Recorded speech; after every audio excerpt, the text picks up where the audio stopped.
let me bring you way, way back to the summer of 2012.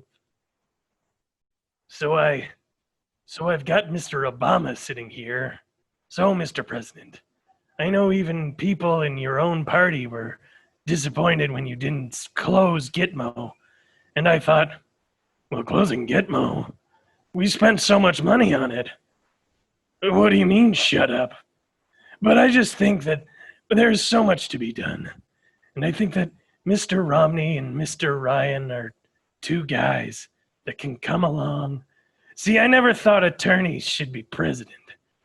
But I think it's maybe time, what do you think, for maybe a businessman?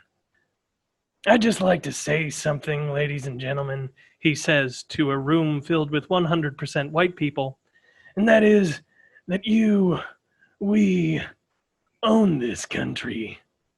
Remember when Clint Eastwood said that? Oh yeah, and also bottle tricks suck. We watched The Good, the Bad, and the Ugly and Coyote Ugly. Holy shit, Sean. We need to talk about these openings, apparently. Sean, what did they give you in the hospital, dude? What are you on right now? Sean got out of the hospital today. He's fine. He's fine. Okay. But apparently it's caused him to channel I don't know what into his openings, but thank you for recounting the 2020 RNC. 2012, sorry, right, 2020 is this year. 2012 RNC. I don't know if we can call it a speech made by Clint Eastwood. It was rambling? It was like a ramble. It was like a brain meander. Yeah. You know what? It's good though, because I actually never saw the original clip of Clint Eastwood doing that, so I feel like I was there now. I feel like now I've seen it after hearing your intro. That's essentially it. I watched it just to really like nail my Clint impression, my like modern Clint impression. They're like, "Get off my lawn." It's good. And he does make a couple jokes that are like a little funny, but that's because he's a as he calls himself, a movie tradesman. Okay. All right. Okay. Well, fuck you, Clint Eastwood. Welcome to the podcast. We are still Citizen Kane versus, where are we still doing this? Yeah, we are.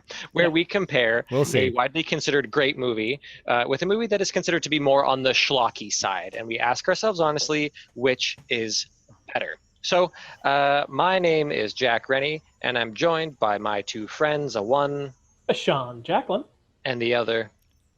Daniel Benoit. Fuck, that's good. Damn, that's good stuff. And if you caught that from the intro today, the movies that Sean suggested last week were Coyote Ugly and The Good and the Bad, The Good, the Bad, and the Ugly, because we are still figuring out exactly what algorithm Sean has put together to...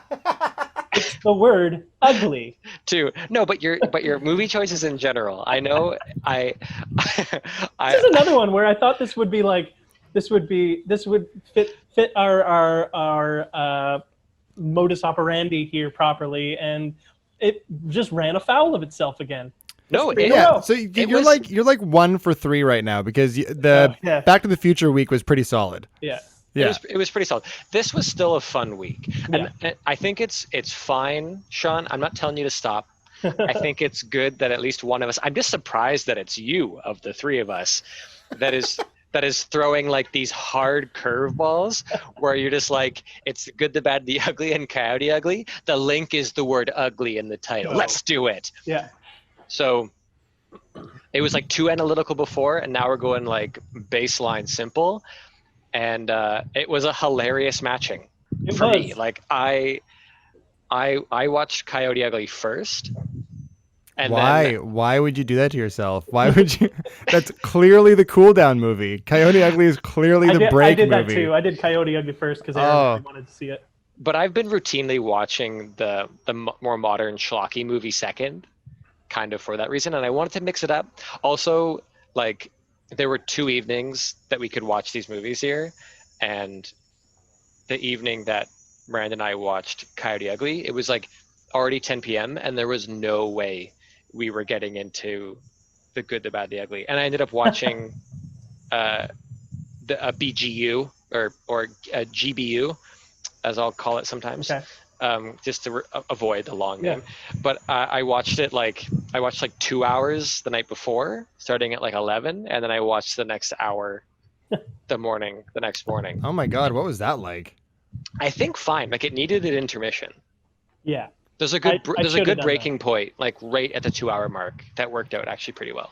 Oh, cool, because the breaking point for me was about half an hour into it. Yeah.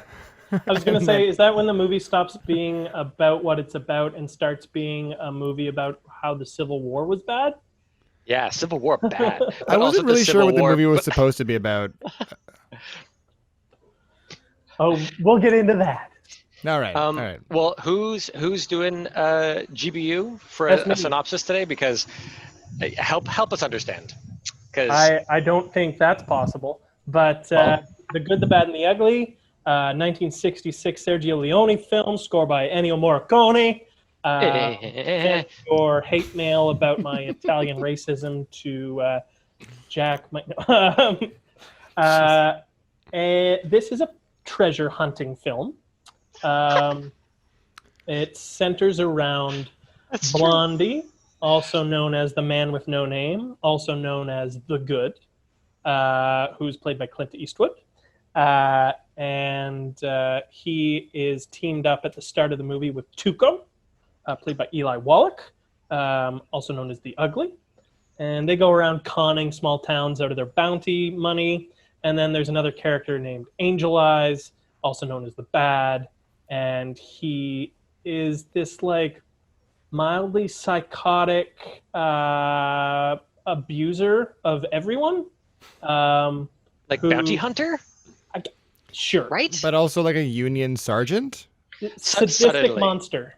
Who, I mean, he's the Bad. Who all three of them find out they know about a treasure. Angel Eyes is on hunt for it. He doesn't know the specifics, so he's trying to track down information. Blondie ends up finding out the name on the grave where the treasure is buried, and Tuco knows the name of the graveyard where the grave is, where the treasure is buried. So they all three of them bumblefuck their way through the Civil War, and a showdown. And then we have the classic showdown with the wah wah wah music. Wow, wow, Yeah. Dan, can you edit that sound clip into this podcast as much as they put it into the movie itself? So like every 8 to 10 minutes? Yeah, every like 10 seconds just have, but it's just going to be me on the microphone being like, Yeah. wah, wah, wah. Yeah, and just like the movie that totally cut out from your audio. And and just like the movie, like not even necessarily in response to something, kind of random times.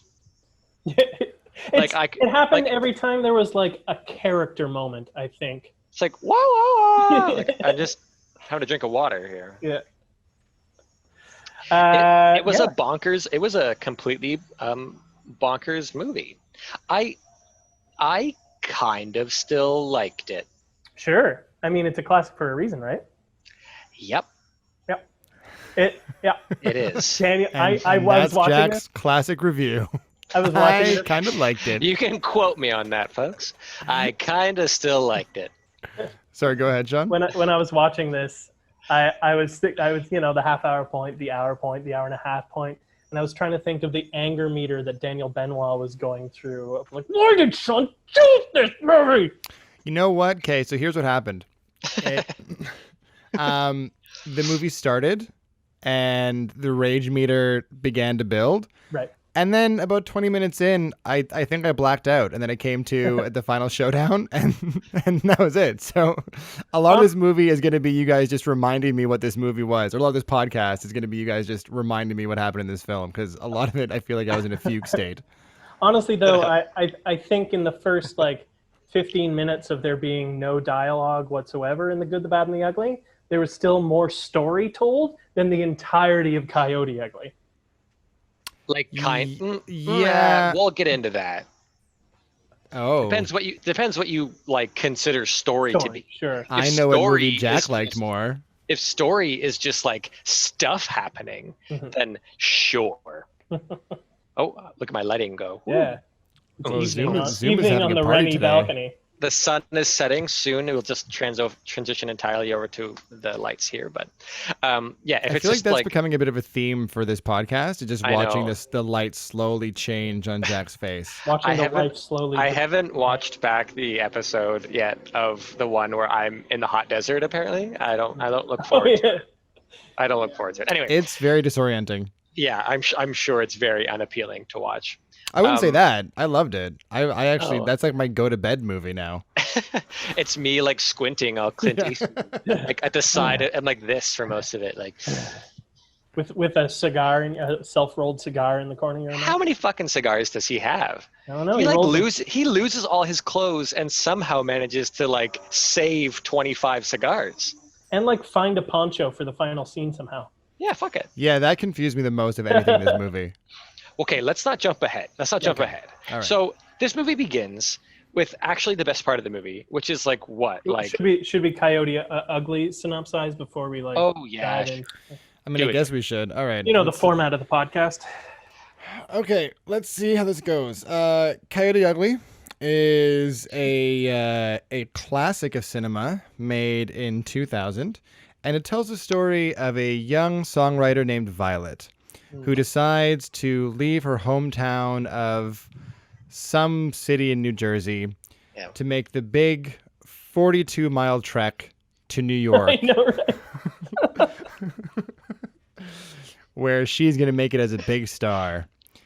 But she learns when she gets there that the roads are paved with the dead bodies and careers of artists who have tried to make it Dead in New York bodies? City. Wait. I don't know. I'm trying to be You watch the dramatic. R version or something? Did she straight up like cap some people? It's like the apocalyptic version of this movie.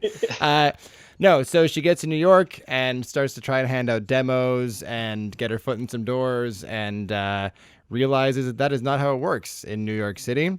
They're a lot bigger fish than she, and she's gonna have to do something to survive until she makes it big. So she finds a job working in how do I describe this bar? Probably the most. Sorry, I have air quotes ready for whenever you want to say anything. Okay, cool. So she's able to find a job in a bar. Thank you, air quotes. Where the central theme is scantily clad women Yeah. who. Is that theme? Tits? No, it was like. I mean, More stomachs. It was more. Right. it was more exposed stomachs belly and buttons. like It was awkwardly end of the shaking 90s. butts in tight leather pants. Yeah. Yeah. But the movie is her kind of finding herself as she comes into her own, working in this weird bar where people just shake their bodies for money. It's not a strip club. The name of the game is tease men and use Take their your money. and take their money. So it's female empowerment, but also kind of selling yourself. And she meets a lovely young Australian man along the way. I forget what his name is. Anyone Kevin want to? O'Donnell. Is that his real name? I also forget his name. I think it's Kevin O'Donnell. I remember that he was charming as hell, but I forget what his name was. But Yeah, he's so charming. He even manages to like circumnavigate some of them rapey vibes at the beginning, When he follows her for like 30 miles? minutes. Apparently, yeah. it But was he is still charming. it was 2000, man. That's just how you picked up women back then. Right. So long story short, fry cook Australian has a connection. Is that what it is? He has a connection in a nightclub that gets her a show.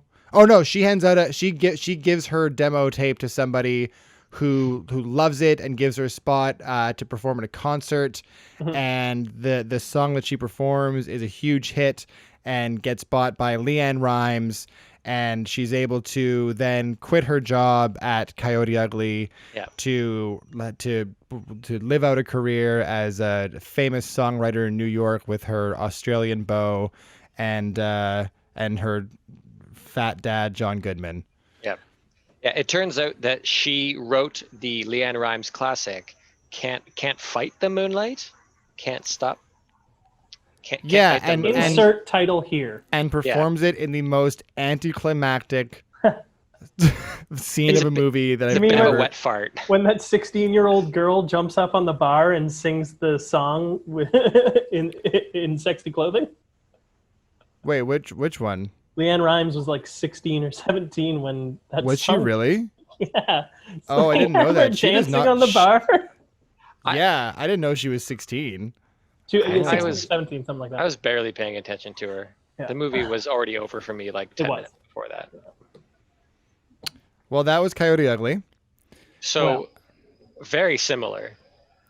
Yeah, you know what? There were times where I was watching this movie and I was like, am I still watching The Good, the Bad, and the Ugly? These movies are essentially identical. Yeah. I will Yeah. say that Coyote Ugly felt like it was 3 hours long.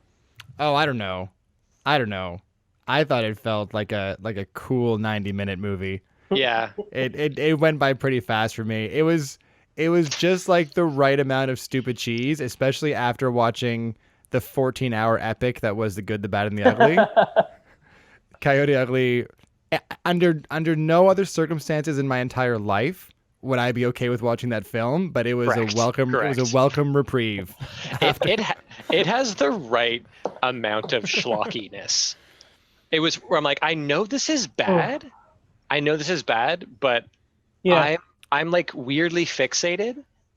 Well, because it's a movie full of attractive women shaking their bits. Yeah, but I mean, look, joking aside though, like I actually was still like seriously though, like I was like still Compelled and like- drawn in by the I by don't know. the brilliant like, story and No, performances. not the of- acting.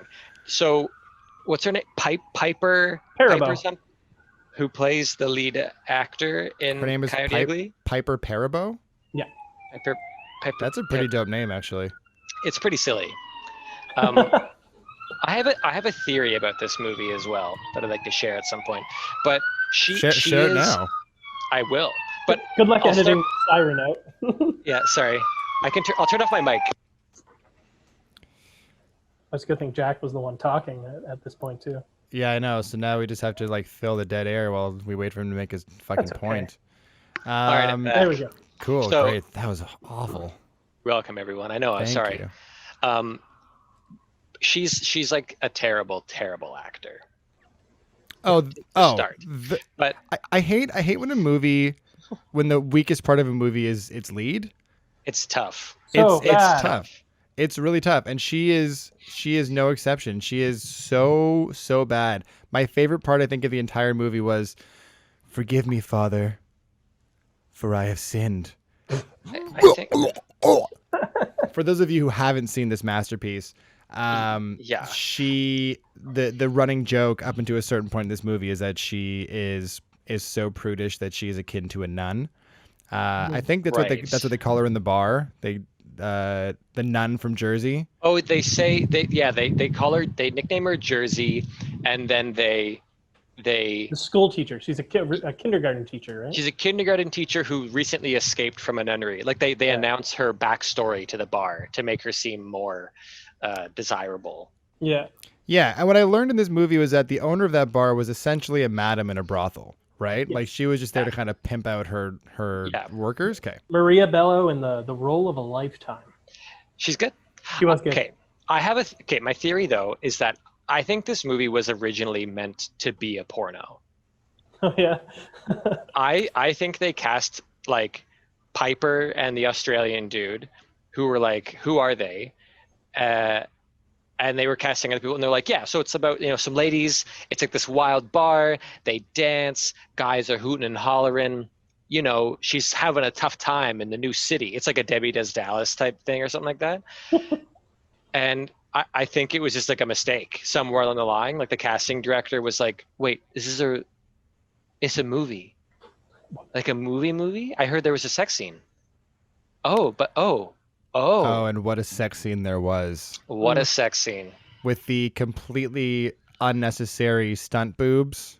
Definite. I was going to say boob double for sure. For sure, For boob double. sure. You never, and there was no reason for it. It wasn't Yeah. even a sexy sex scene. It Yeah. was It was so so awkward and boring and like cut weird and paced horribly. It was Yeah. awful. Blocked just awful. Yeah, it was Hey. so bad. Which is a weird thing to be critical of, but it really does stick out. Like if you see it, Who you'll blocked see that it. sex scene? And so the actor didn't want to show her own breasts clearly, and that's totally fine. So like it kind of reads that they got someone else because they wanted to show boobs in this movie, which wasn't necessary. I thought was a really stupid choice to do that. Wait, did you guys see boobs? I didn't see any boobs. Yeah, there are a bunch of you're boobs. kidding, right? Wait, were there boobs in Coyote Ugly? We didn't watch a version with boobs. They're straight up boobs. Are you God serious? damn it! I have to go Yeah. watch the film again. Yeah, Sean. But Wait, but really? You actually didn't? No, there I wasn't- didn't. Maybe I was looking away. she has a couple like backbend moments where it's like just her torso. And it's weird because the scene is like her like riding on top of him and stuff. And she has a lot of shots. She shows her butt like a lot. There's a lot of gratuitous like panties shots. Mhm. Like the For- scene where she's talking to her dad, and it's just like Oh my weird God. slow pans from the floor Oh, up yeah. her leg as Oh, she's it's like so changing in it's the so mirror. weird. She's talking to her dad, and it's literally panning up her legs to her like panty lower half. Oh, I hate that But word. she keeps her panties on, her underwear on, her thong, Yeah. like during the sex scene. So he's naked. She's like riding him and doing these elaborate back bends, but has underwear on. It's One of It's those a- beautiful late '90s scenes It that is. can only happen then. and it's too long. It's Yeah. straight up like 80 seconds. It honestly kind of reminded me of the sex scene from The Room. It did. Yeah, a little bit. That is beautiful. But yeah, no, to your point, Jack, I just have kind of circled and underlined here in my notes, 90s thirst trap is what I call this movie. Yes. Right. Yeah, like this is the equivalent of girls who now just have entire Instagram accounts of Right. photos of their butts. Like that's the entire point of this movie. It's marketed as like an empowering chick flick, but it's definitely just meant to tease and titillate men. And that was my big question is like who was this movie for? Aaron brought up after we watched it that Yeah. it's the classic like late '90s film where it's a female-driven film, which there are so few of in general. Yeah. So they wanted to get the female audience in, but they also wanted them to bring their boyfriends and get the extra $12 from that. So they filled it with stunning women dancing half naked on bars and getting rowdy. The showgirls approach. Yeah. Oh, I can't wait till we do a podcast about that movie. I'm trying to think of a good pair with showgirls. I don't know. If it's your pairing, it's gonna be fucking bonkers. That's I'm what we thinking- learned so Showgirls far. and I'm thinking yeah. Showgirls and Boys in the Hood. I'm thinking Showgirl. showgirls and girl interrupted. How about Showgirls and the girl from Ipanema? Oh my god. Showgirl, what is that? I think it's like old movie. God damn it, Sean. What about Showgirls and Gone Girl? Oh, not bad. Not What a about- classic. One's a what about- classic, yeah. Yeah, what are you doing? Showgirls Anyway. is obviously the classic. Showgirls and Air Bud. Okay. So Done. no, but And it's funny. Space Jam. And no, but funny thing. So my take on this movie obviously was that it was hot garbage, but like enjoyable hot garbage. Like you Yeah. watch this movie and you're like, oh, this movie sucks in all kinds of ways, but I'll gladly sit through 90 minutes of it. But then after the movie was done at like midnight, Marisa and I got into like an hour-long argument Nice. about whether or not this movie was a classic movie. I mean, that's what I was worried about that when I made the choice. But like it has like a 32 on Rotten Tomatoes. I went back and checked. And I for sure argued vehemently against it being a classic. But then she made the point, or she really fought hard for the point of it being a classic of its genre, because she was talking about the fact that it hits all of the major kind of points that you want in a chick flick. Like you have the strong female lead who starts off as kind of a weaker, down in her luck female lead who loses everything and has to like find her way. And there's also this really kind of beautiful, charming love story, and it kind of has all of the makings of a great chick flick, even though it's awful. So, I mean, the point of my story was not so much to argue the merits of whether or not it was a classic. Just the fact that it caused a rift between my girlfriend and I, which I'm still trying to repair. It's like a junk food film. I would just quickly say that it can be a bit of a classic and still be schlock. That's allowed. Well, that's what the conversation was, because we were like, what exactly is a classic? Because I was arguing like it's not really that old and it's not really that good, and then it turns out that like it doesn't have to be old to be a classic as long as it's just good compared to it's 20 years old other now, things in its field, and it is 20 years old. But I mean, when you hear classic, you think like The Good, the Bad, and the Ugly, or like movies from the 50s or 60s, right? So, the movies anyways, that everyone like, that the filmmakers we enjoy now all cite as their like the films that they watched and shaped their vision growing up. Totally. Yeah. But so far, our classics have existed in like the 80s and earlier. Yeah. But by definition, apparently, classic is just about being of excellent quality compared to similar things in its field. Yeah. So we could have classics on this podcast, for example, that were made, as early as last year or 2 years ago. Just saying. So I think this week we did classic versus classic. I disagree with that definition. It's our podcast anyway, so who cares? Well, I mean, we can't rewrite the English language, Jack. I mean, I'm going to Google it while Sean says something. Please do. It's happening again. It's happening. I can't lose a girlfriend and a friend over this, Jack. Well, first I was going to ask you, Daniel, if there are more fights you'd like to air publicly within your... Oh, man. How much time do we have? Okay. But secondly, I only counted 2, but there's probably more times where Piper Perabo delivers a line straight down the barrel. And like she's not supposed to be looking at the camera. It's not part of the scene, but she's just staring right down the camera, saying these lines. You're like, what are you doing? Stop I didn't notice that me. at all. Did you? Did you just watch a different movie than we did? You didn't have boobs. You have no boobs. Did you watch the PG version of this movie? I think the entire movie was PG, actually, except for the boobs. But except for the minute-long sex scene. Yeah, but I don't remember ever seeing her stare down the barrel. Yeah, there's a couple times that I saw. There was one where I don't know who said what, but she responds by saying, "I shouldn't have asked," and she ends just like looking right at the camera. Oh my God. Like it's an ironic line or something. And the funny thing is, that would have had to be the best take they had of that shot. Yeah. That's awkward. Well, I don't know. I also was thoroughly upset with the writers of this film. The first scene when our lovely main character Violet is working her last shift at the diner that she's worked at I don't know, since she was 5 or something. There's 2 guys and they're talking about their pizza eating record, and the establishment owner says, "Yeah, that's a record that'll never get broken." And I wrote down, this record better get broken in this fucking film. So I kept trying to figure out how she would come back to the diner and somehow break this pizza eating record, and everyone would be like, "Woo, Violet!" It never happened, so I'm really pissed. Sean, what movie? Just to reiterate Dan's question from before, what movie were you watching? Oh, no, man. that for sure happened. Did you miss that part, Jack? No, that for sure happened. I just forgot about it because it was. Well, because the point of that scene was just to set up the fact that she signed the receipt, to have that super cheesy moment with her dad later in the car being like, "If you're not going to be a star, then why did I buy this for $20?" or whatever he says. And then they turn around at the New Jersey Turnpike. Yeah.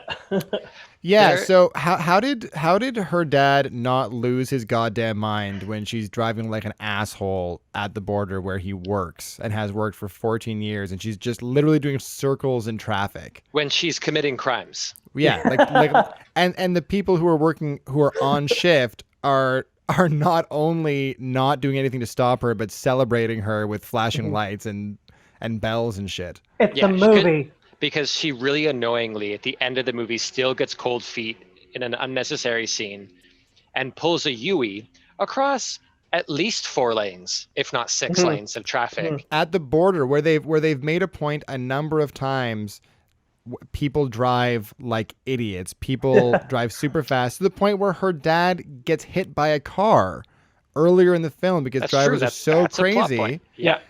When And they keep fainting you, being like, his diet is really unhealthy. He's going to have a heart attack at some point in this film, and you're going to feel bad. And then he gets hit by a car instead. yeah, exactly. But this is where she chooses to test out her NASCAR skills. Just fucking literally driving circles because she's on her way to a performance. Yeah, and she does it twice. Yeah. Yeah.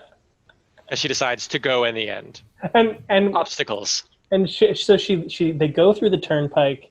Is it a turnpike? The booths. They It's go not a through the toll turnpike, yeah. booths, and her dad's like, "Light them up, boys!" And they play all the celebratory lights and noises. Also, And what was that? It's a tradition, I guess. Is that it? But is that a thing is that a system that's built into the? Dan, to the it was border? supposed to be a porno, okay? No one had any idea what anything was. Violet does New York. So they're driving for maybe 5 seconds before she gets cold feet and slams aggressively on the brakes and turns the car in the opposite direction, where they proceed to have like a 1.5-minute long conversation at full speed. Yeah. And then she does the thing again. Yeah. Yeah. It doesn't make sense. Presumably she smashed through the toll booths, driven into a river, hit a garbage barge. Garbage barge. Say that 3 times fast. Garbage barge. If Garbage you want to sound extra Canadian for any other listeners out there, the garbage barge. But on like a more positive note, how charming is John Goodman in this movie? I know he's great in everything, but he's so sweet and so fat. He's so fat and he's so sweet. Yeah. I like him. It's a silly role. Yeah. He does his best with a silly role that is so like paint by numbers, and he's kind of just there to be like an advertisement. Well, he kind of for KFC and McDonald's, and like he's just like, hey, while you're watching this movie, you know where you're gonna go afterwards, huh? You're gonna stop in at KFC or McDonald's. But Fuck he kind of feels like he kind of feels like he should be part of a different movie. There's like more weight to his character, no pun intended. Unintended, Dan. Come on. I mean, I thought about saying no pun intended, but like definitely pun intended. Pun but you know intended. what? Yeah, but like Come the tone of his character, and maybe it's just because of the kind of actor that he is. He's just like better than everybody else. But he seems, but it also, he just seems like he's out of place. Like he's part of a different movie. Again, so once the casting director realized that they weren't casting a porno, they panicked, and luckily they were able to get Goodman attached. And that was like the thing that brought it back together. Well, and they had Piper Paramount. Yeah.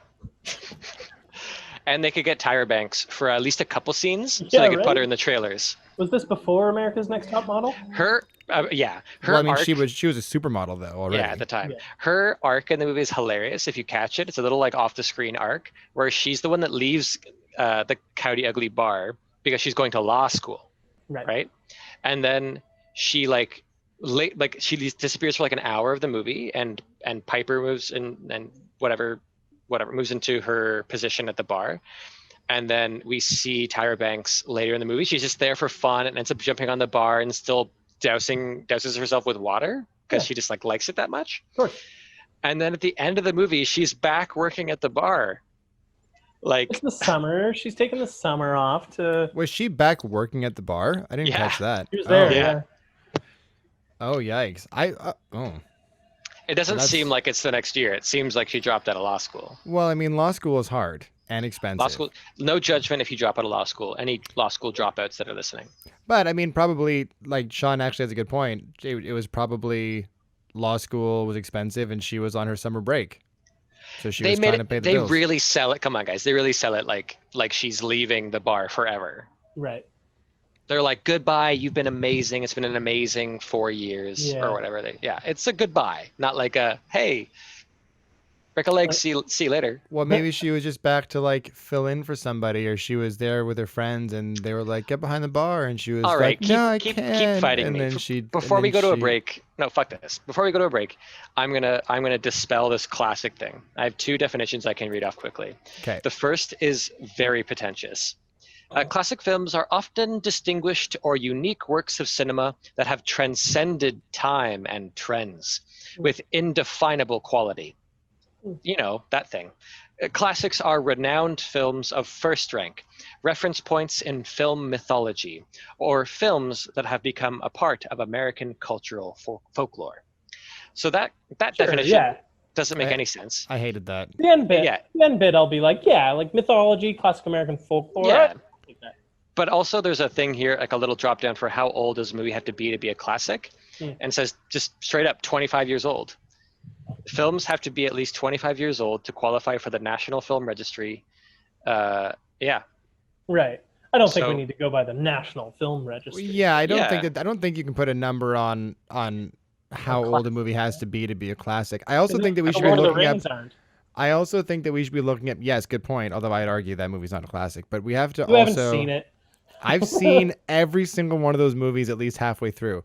We need to Fucking also look at the definition of the word classic independent of cinema, right? All Because right, I'll Google it between. okay, well, Great. you do that while we cut to a word from our sponsors.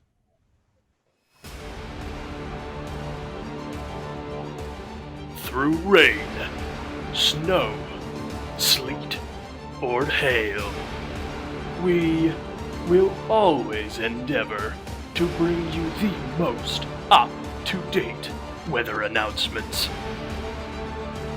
And now, it's time for the Citizen Kane versus Weather Report.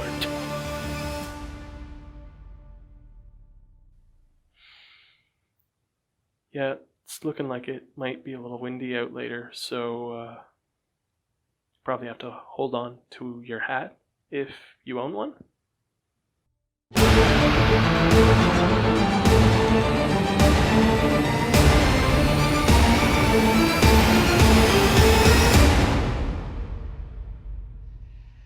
Hey everyone, welcome back. Where we left off, I believe we were totally leaving behind the format of this podcast and just debating what the word classic means. So I'm going to carry on with that, and this is in debate on whether or not Coyote Ugly is a classic. Coyote Ugly is a classic. So the definition I have here, so this is important: a school subject that involves the study of ancient Greek and Latin literature, philosophy, and history. So it's not a classic. You suck. Yeah, you suck.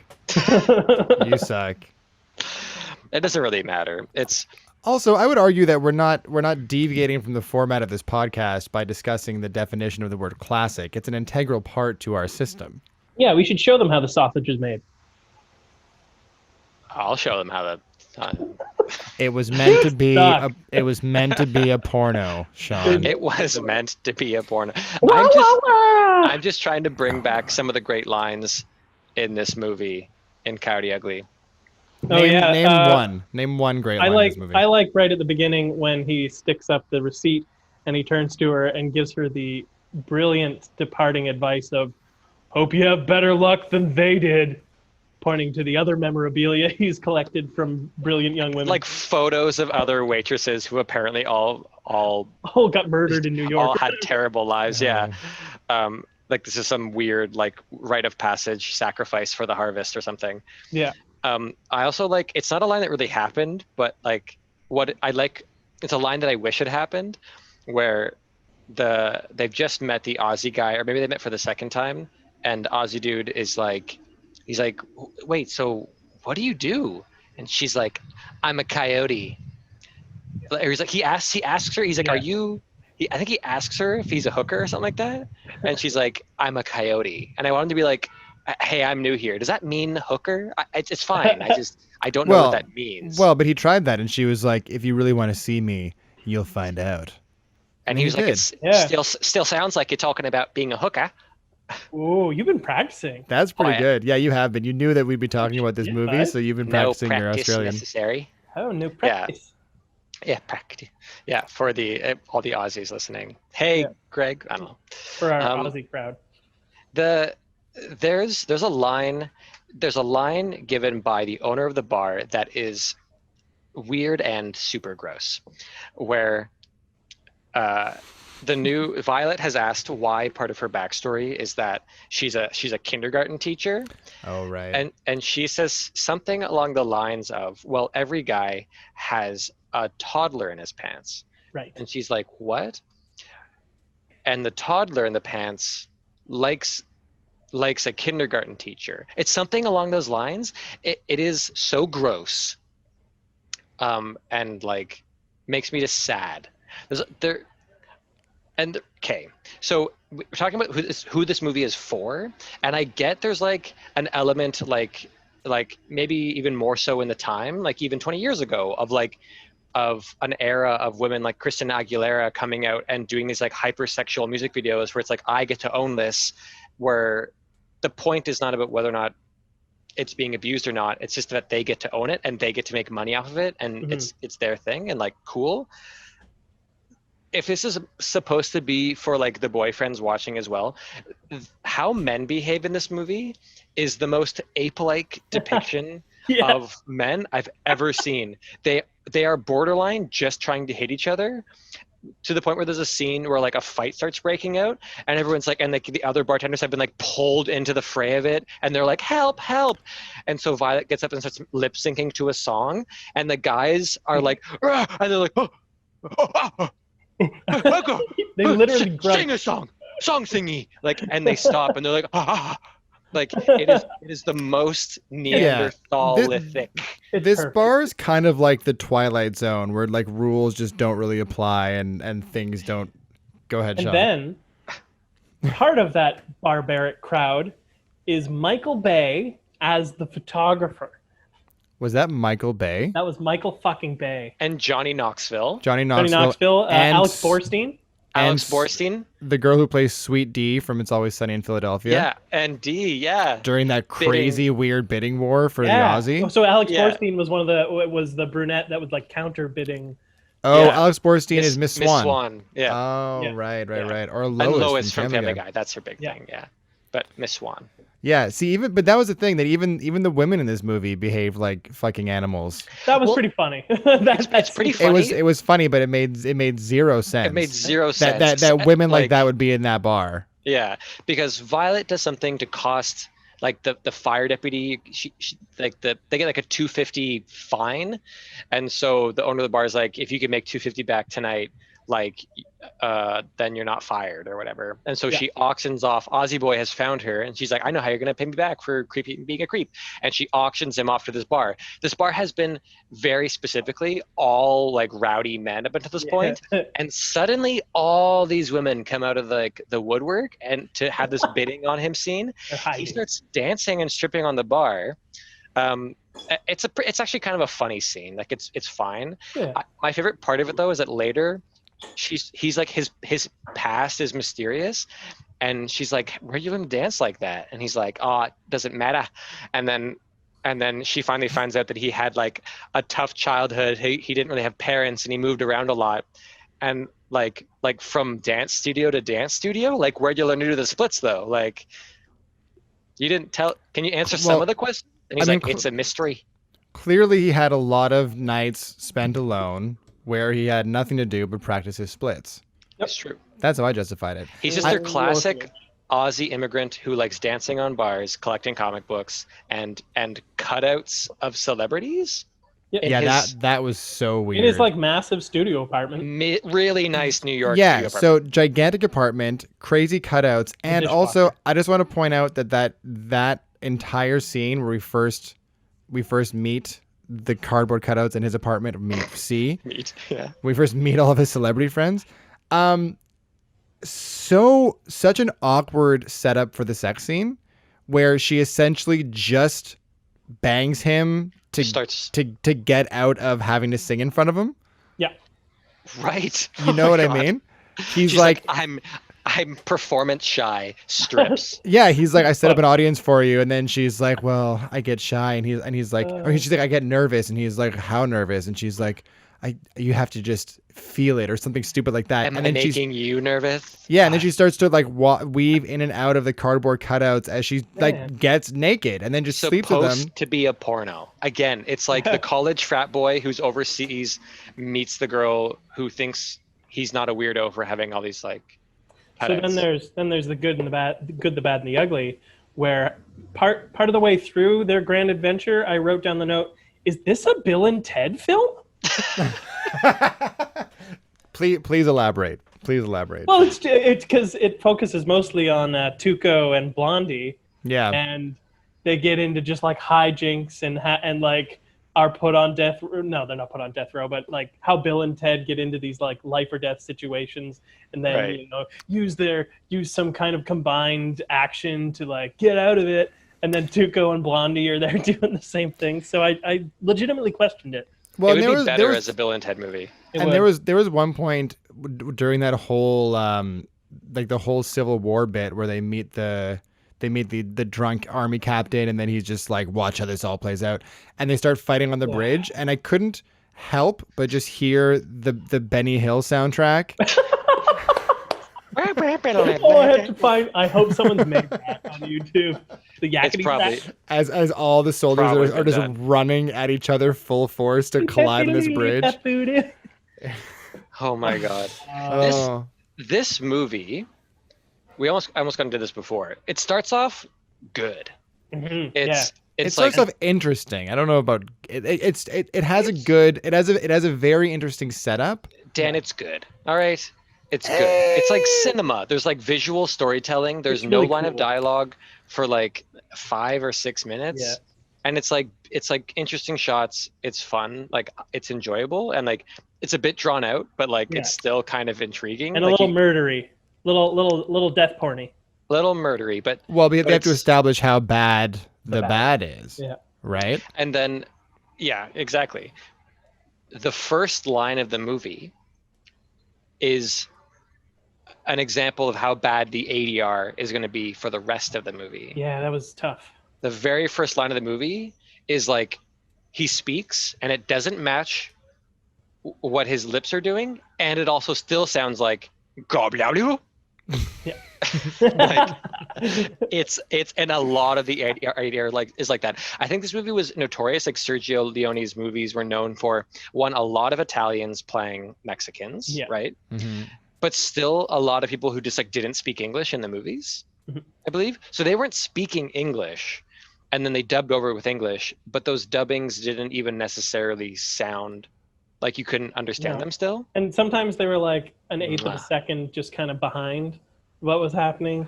Well, yeah. So because I read that they had every actor just perform their parts in their native tongue, Yeah.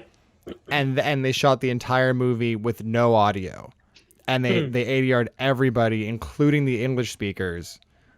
Oh, Yeah, well, that's you cl- that's couldn't clear. tell. Yeah, Well, really, what? it just seems like, I mean, you know what? There was like a handful of moments with Clint Eastwood where you actually couldn't tell. It was some pretty bang on ADR, but exception by far, not the rule. It was like generally, and that's why I'm saying like 20 minutes into this movie, my brain just like stopped accepting what was happening because Yeah, I got to that point too. I won't lie. It was a little longer than that, but kind of when like the B plot suddenly became the A plot, I started questioning where we were, why doesn't the movie? It spends a lot of time creating their characters so that you know who they are before they get their inciting incident to go into the desert and find the treasure, but the inciting incident of this film happens like 45 minutes into the film. Of them finding the soldier who knows Yeah. the information. Yeah. After a whole separate film has happened about Tuco and Goldie's like semi-amicable feud. Mhm. They're like Yeah. they're trying to kill each other. Respectable thieves feud. Yeah, they each try and kill each other, and then afterwards they kind of go like, there's like an unspoken agreement that like, well, we're even.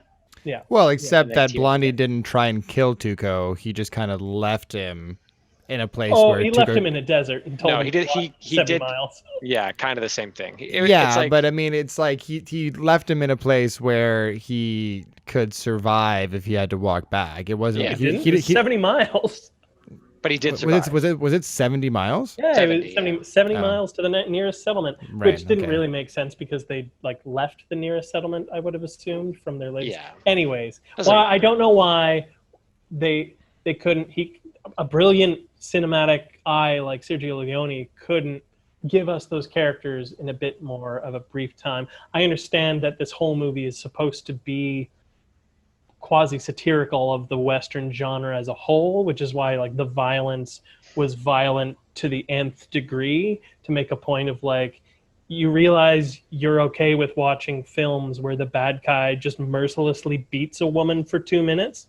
Oh my god, yeah. Slaps Um, her around, she falls down, picks her up again, slaps her around again. yeah, like Oh three my god. times or something. One of the 3 women in this movie. Yeah, which isn't an uncommon thing, and like part of the satire he's going for is that like, yeah, you're watching this because you like it, you sick fuck, which Tarantino embraces, and this movie made me realize that Tarantino has never had an original thought in his life.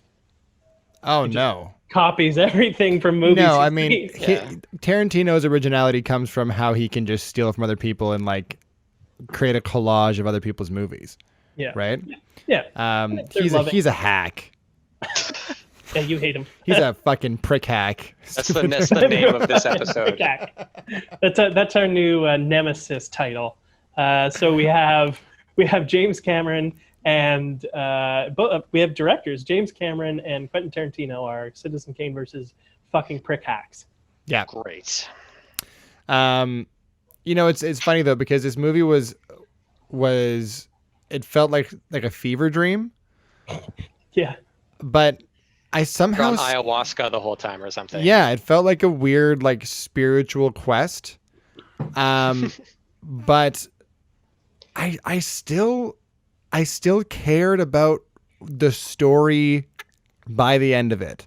Yeah. This movie had an uncanny way of boring me to tears, but still keeping me engaged enough to follow So it. interesting to look at. It's Can I- interesting to look at in parts, and like I think that the actors actually do a lot to help move this movie forward. Just because They do. like the guy who plays Tuco, for example, horrible person, super charismatic and fun to watch.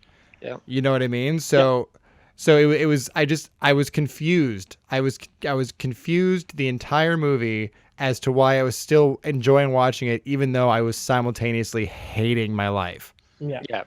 You know what the scene, so again, like this movie puts you on a journey of like loving and not loving it, but like liking it and wanting to turn it off kind of thing. A scene that got me back into it, like it's still in that initial like Tuco in the 40 bathtub. minutes. Tuco in the bathtub, baby. That was fun. That was fun. It was meant to be a porno, guys. Okay. Is that your rival podcast?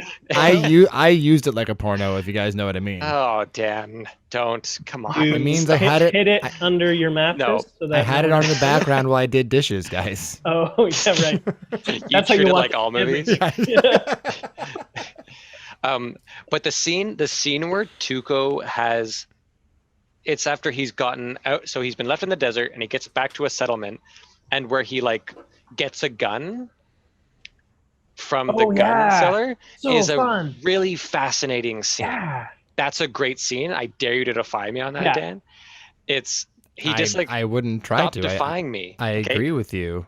It's a Jack, classic scene. Jack, I think it is.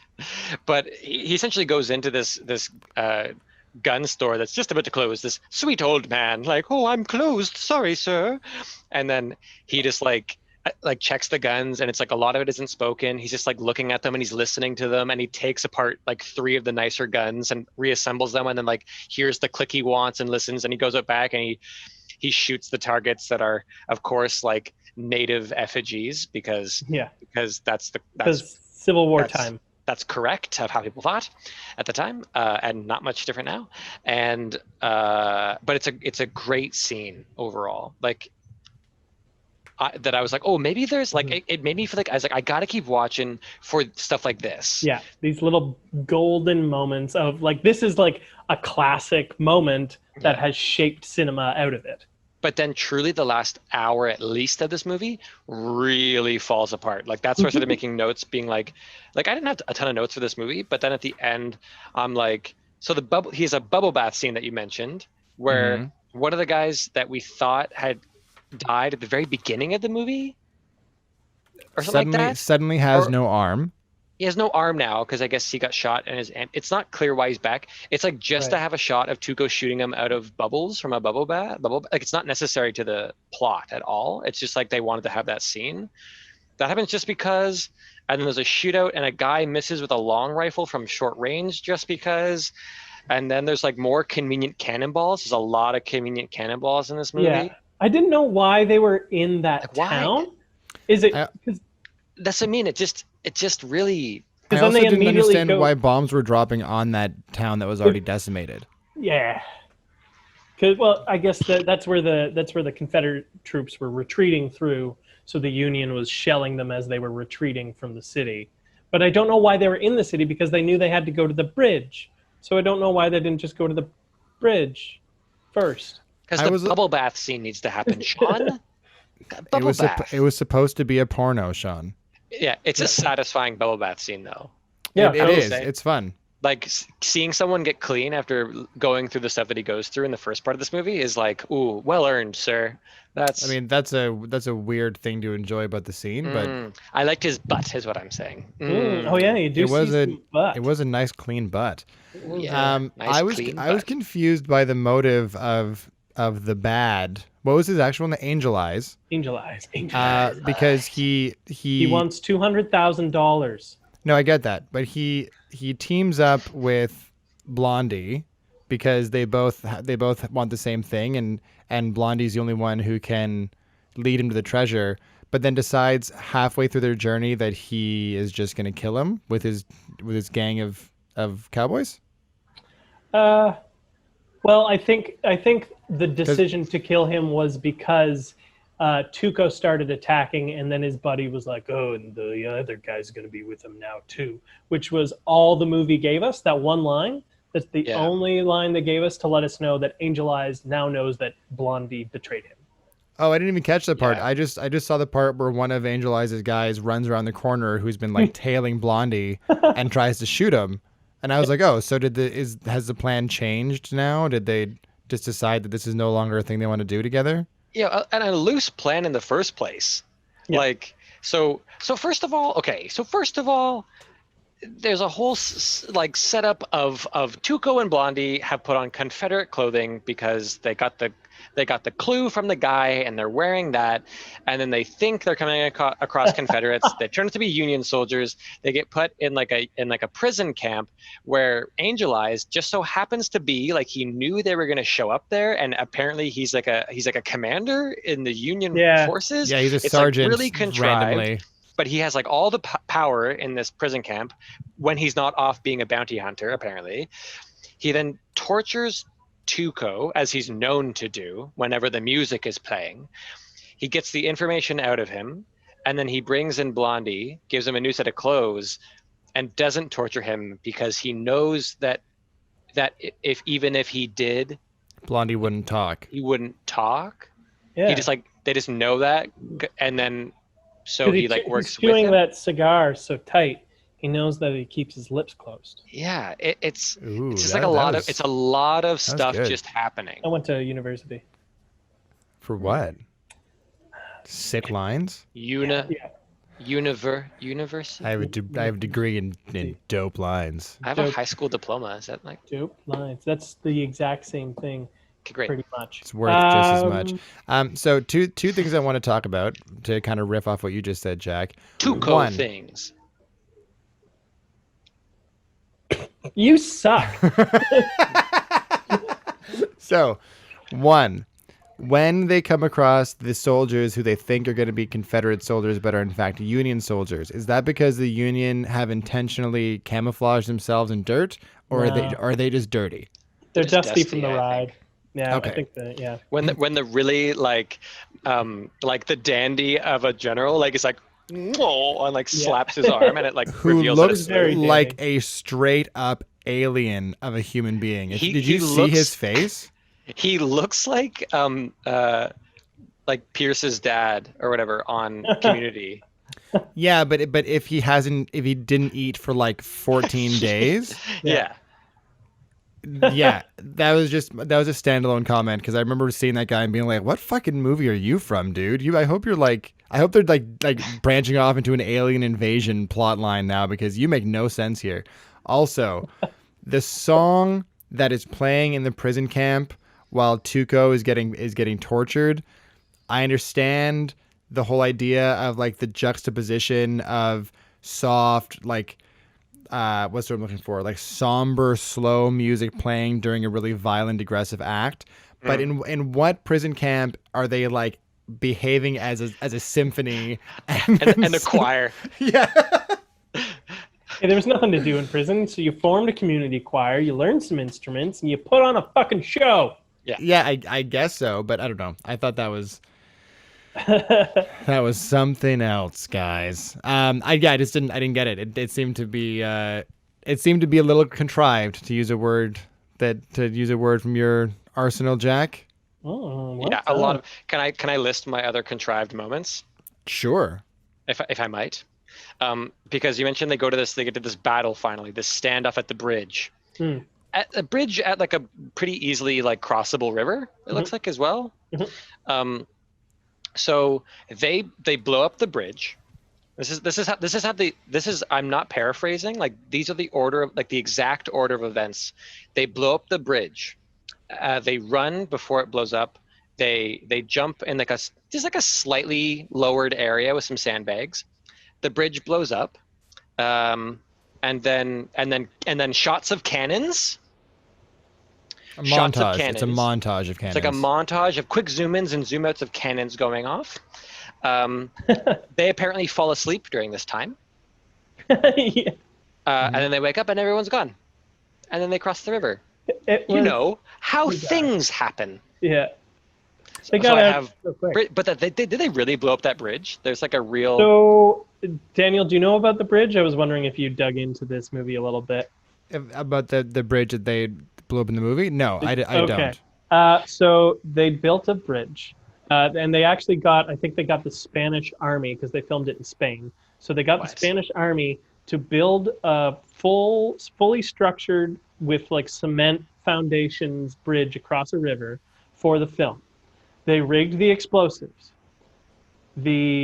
Whoever on set gave the signal that they were ready to start filming, and the explosives guy hit the detonator and blew up the bridge that it took an army to build before they got anything on screen.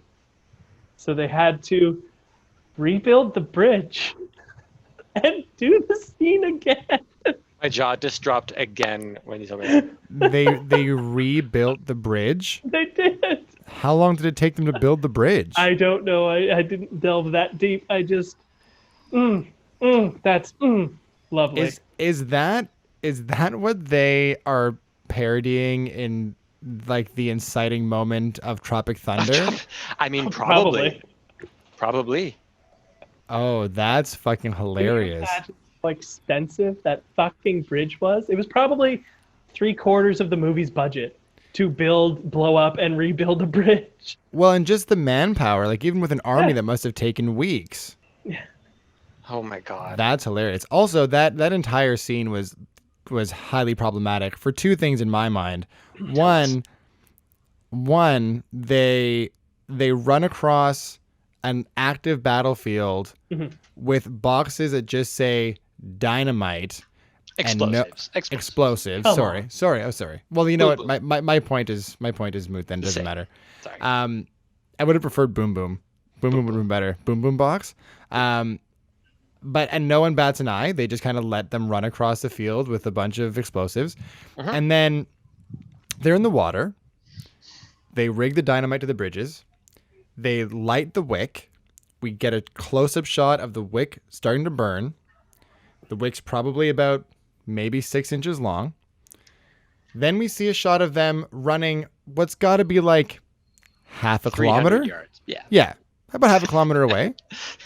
Completely clear the blast zone. Cut back to the wick. Still burning in the exact same spot that we left it. It's a 60-minute wick. I guess, but it burns like 2 inches in that one quick cutaway, and then we cut away from it, come back, and it just hasn't moved. Look, it was Dan, science is complicated. Yeah. Look, guys, it was supposed to be a porno.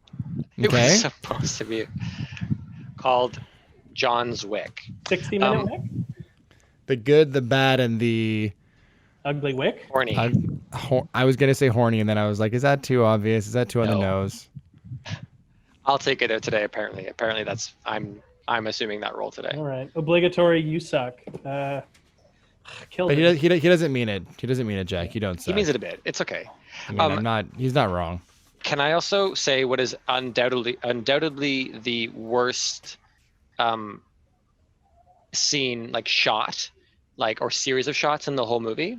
If you got there, if you made it to the end of the movie, the scene of Tuco running around the cemetery is Oh, yeah. an absolute fucking piece of shit sequence that I actually had to like put my hand up over the screen because it like gives you a migraine if you look at it. I actually wrote just as a note, what the fuck? Where Like, they just like parked a camera and then spun it in circles for they just spun 2 it in minutes? circles and then him running and it spinning for A 2.5 long time. minutes. Yeah. Long But you know, time. it's funny because this if I had to kind of distill my entire experience of this movie into 2 minutes, It would be those. it would be those 2 minutes because that was Oh. I was watching it the same thing. I was like, what the fuck is going on? How am I still watching this garbage? This is the stupidest thing I've ever seen in my life. And then the scene ended and I was like, oh yeah, I get it. All right, I like that. I'm Yeah. okay with it. You know what I mean? So like it was disorienting and shitty, but also kind of amazing.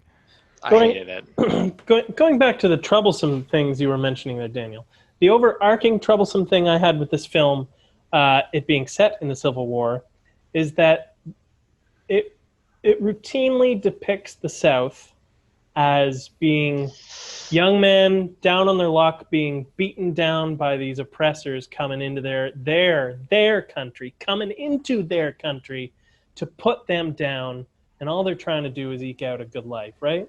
And the North are these charlatan drag queen drunkards who are lushes and they've got nothing.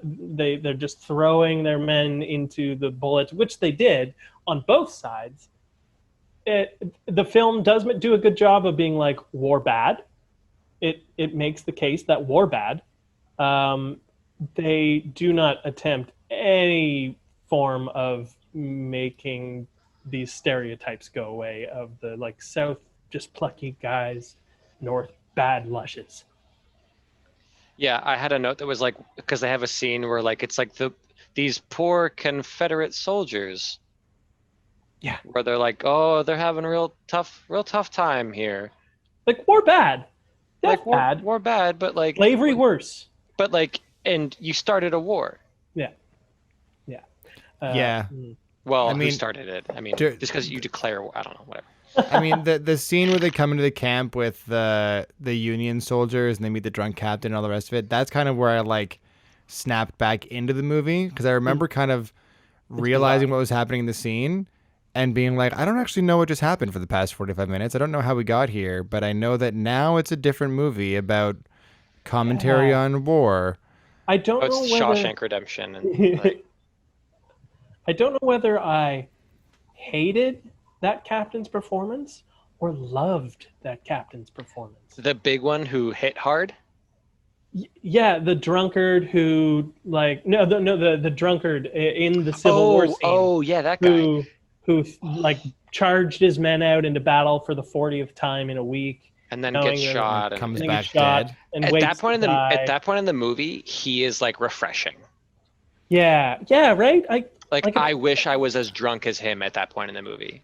Yes. But was the whole thing with him that like they were captured, Tuco and Blondie, and then they tried to get out of being captured by saying they wanted to enlist, and then he said to enlist you have to like see what we're all about. Like, I didn't follow the stream there about how they went from being captives to like essentially friends that he was giving a tour of the battlefield to. I have a feeling that there was probably this. I Was love made, that I'm not the only one. This was made in '66, which would have been just after the 100th anniversary of the end of the Civil War. So I have to imagine that a lot of the men in America liked the Civil War as a broad topic. So they wrote this in to like make some money with the like men of America. Would you say this movie was for men? Because I got a Coyote vibe, like a Coyote Ugly vibe again. With his butt. Yeah. Wait, did you see tits in this film too? Actually, Yeah. yes. Everywhere. It was supposed to be a porno. Right. Sergio Leone. Are you kidding me? That director name? This, it's, and so we talk about like story a bit, right? Like, you mentioned the stories of these two movies. The story of this movie, like what is it? It's a lot of contrived moments. The ending is kind of dumb. The characters haven't changed, I would argue. No, not at all. We get the 3-person standoff at the end. The ugly gets to be involved for some reason. Yeah, Like, 'cause he he's gives like the away he's like the location. looming villain, right? The ugly? Or the, Oh, sorry. No, you said I think meant the bad. Yeah, the ugly. Yeah. yeah. But Clint Eastwood is like, I'll write the name on the bottom of this. This is my Clint Eastwood. I'll write the name on the bottom of this rock, and he That's puts it terrible. down. Go back to Australian. I'll write the name on the bottom of this rock. This rock. Yeah. And anyway, and then Angel Eyes is like, and I don't understand why he's like agreed, and then it's like shoots the ugly, like Tuco. I don't like, but Tuco gets to participate. It's none of it makes sense. Yeah. Well, Tuco had a the gun, funnest. so No. they had to do the Mexican standoff. Right, and he's the Yeah, Mexican. I was wondering there too. I was like, so I guess this is just like a code of honor among cowboys in the West that you have to do this showdown because but it made zero sense because Angel Eyes, we've already established that he just kind of kills at will. So it doesn't make any sense to me that he didn't just shoot Blondie while Blondie's writing a name on the rock. I think it comes up at a moment Right. when there's been a series of like one-upmanships, and then I think they all in that moment realize that they're dealing with equals. Let's say that. Boo. Boo. Yeah, you suck. You've ruined this podcast with your input today. Oh. Uh, I like the part when ZZ Top rode into town near the Yeah, beginning. what the fuck was that about?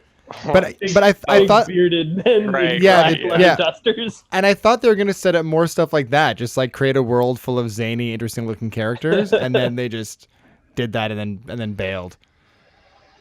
I'm trying to think if I had anything else in here that I liked. We're definitely. I'm definitely going to think of things to fit with Fistful of Dollars and a few dollars more, so we get even more Clint Eastwood cigar chomping.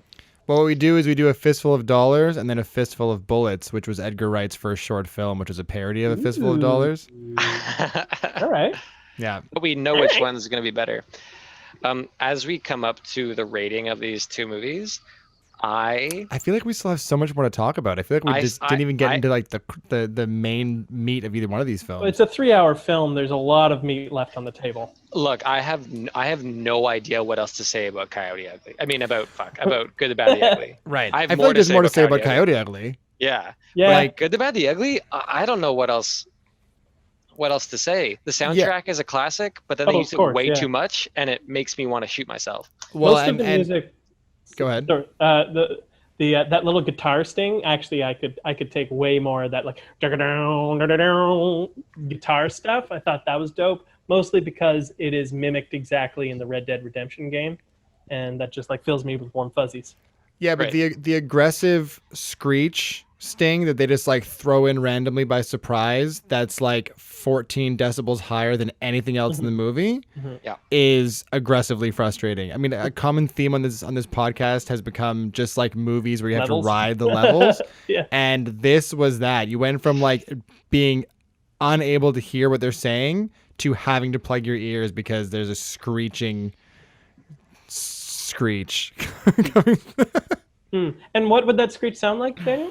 I don't want to do it. I'm going to Don't peek do on my levels here, but it's more like, Oh. no, I'm not going to do it. I'm not going to do it. I was going Don't to. do it. I was going to. It's bad.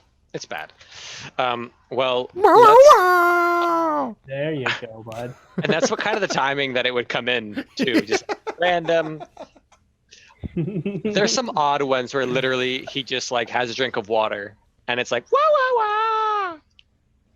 And like, definitely, like, those weren't instruments. They were clearly just a group of people being like, wah, wah, wah. Well, I realized also like most of the way through that it's very much like native voices. Yeah. Anyway. Which I didn't You got like get. 20 seconds. I didn't get because I thought that I kept waiting for natives to be a part of this movie. No, this is a movie made by Italians in Spain for Americans. Where Blondie is the hero. Now, listen to this thing in your ear holes.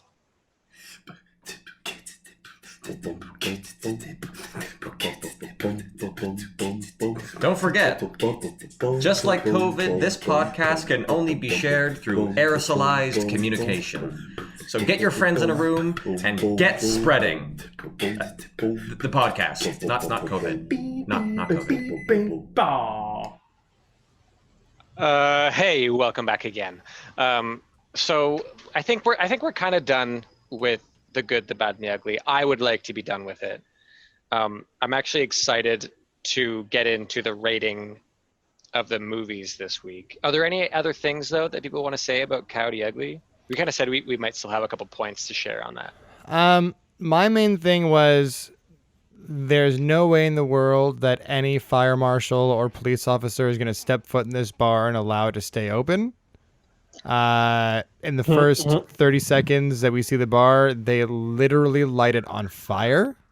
Yeah. Then there is an apocalyptic fight that breaks out where it seems like the world is literally ending.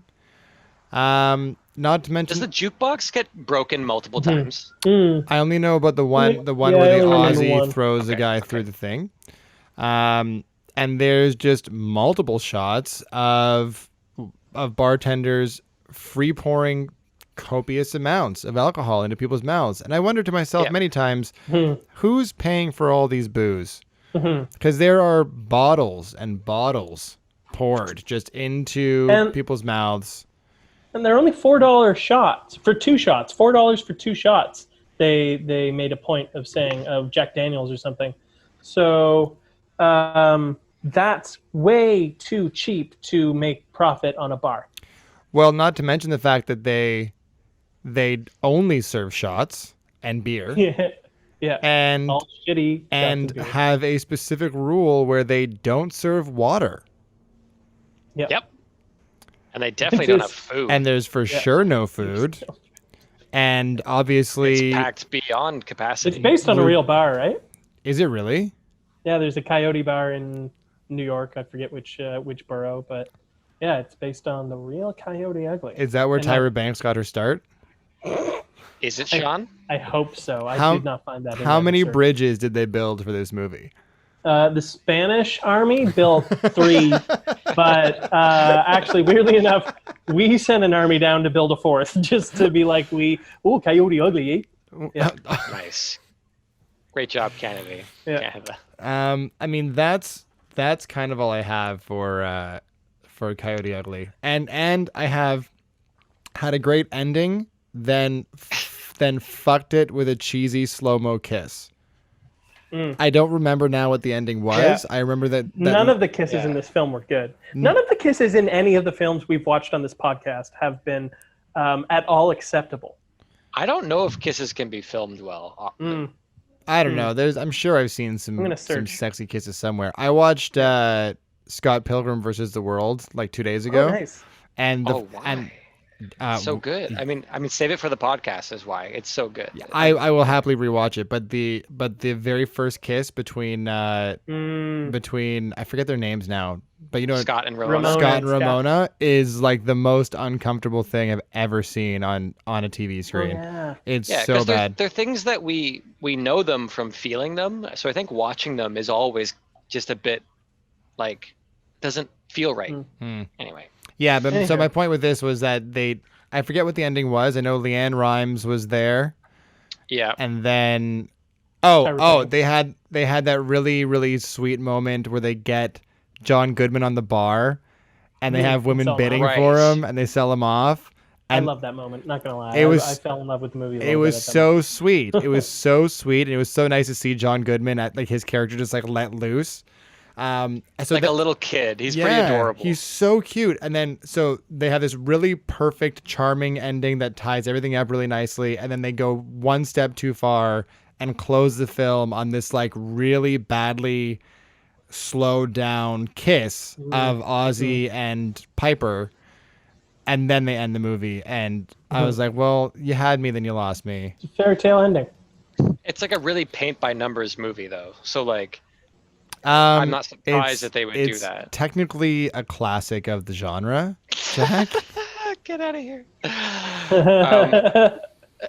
It transcends time for sure. South Amboy, New Jersey. That's where she's from. I should have looked at my notes during my synopsis. It's South Amboy. Oh, and to go back to this bar. You had quite a lot left to say. And to go back to Holy shit. Yeah, sorry, this is my first time actually looking at my notes. To go back to this bar would in no way legally be allowed to remain open. Is the very first time you see someone order a drink, he walks up and he's like, I need 4 shots of this, 8 shots of that, 7 beers, and da-da-da-da. And she's like, okay. And the girl's like, I got it, don't worry. And just starts like lining up shots in the bar for one guy. And I was like, oh, so this is like an underground operation that the authorities just like don't know about, because there's no way that it's allowed to be open legally. They just allow it for some reason.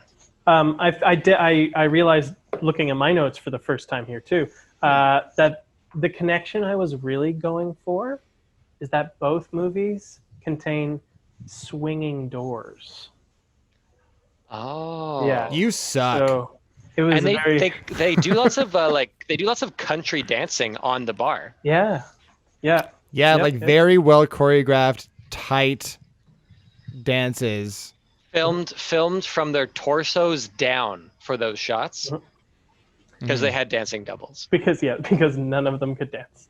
But I love the fact that Tyra Banks had some moves. Oh no, that was a little smack on the bum. It was so awkward. They were trying so hard to make her sexy, and it just was not happening. It's before twerking exists, so all the hip movement is side to side, really awkwardly, instead of front to back.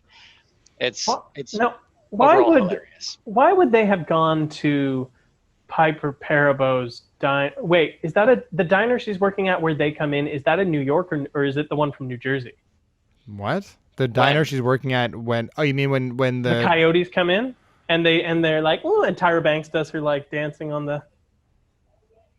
What? We watched 2 completely different Coyote Uglies. I think you watched Coyote Ugly too.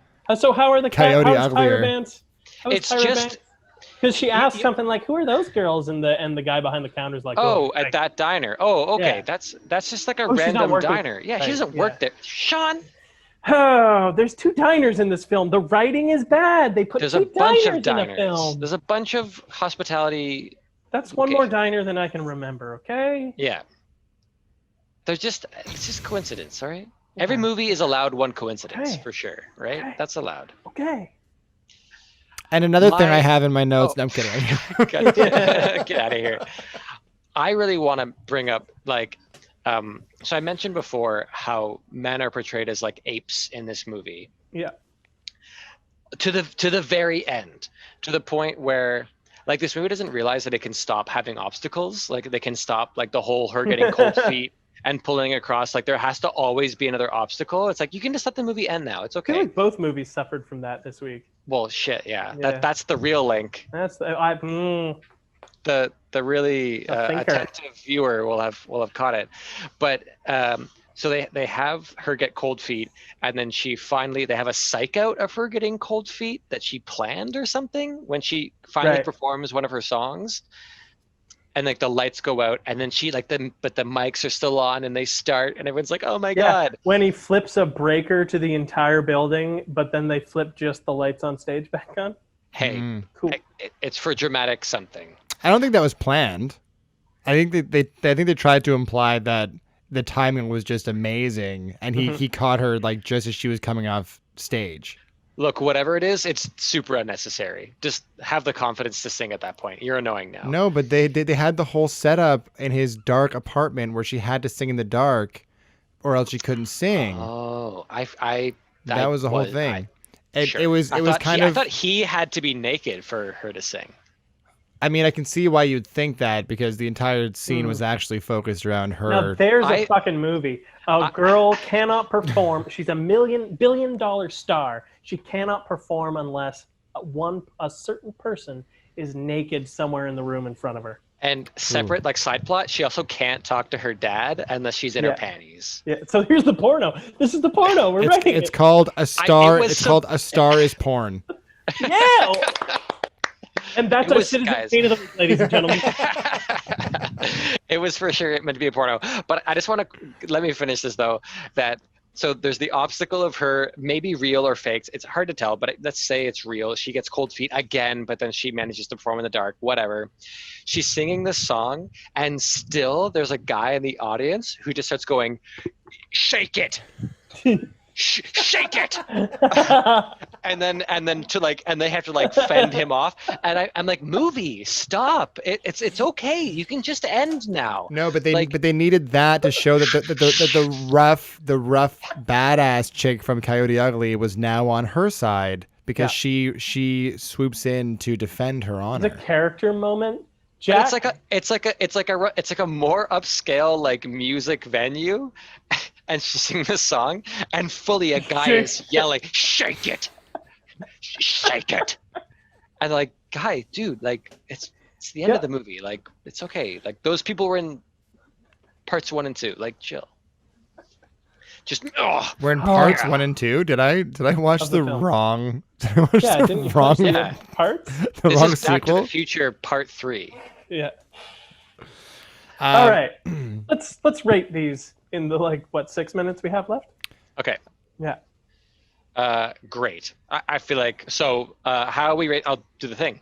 How we rate these movies is we got 5 categories. We got looks good, sounds good, story or acting good, story good, and rewatchability, which is kind of like an enjoyability point. It's like if you had to watch one again, which one would you watch? All right. So I love that you have to throw in the enjoyability title every time you give this description. because it's a bit of because.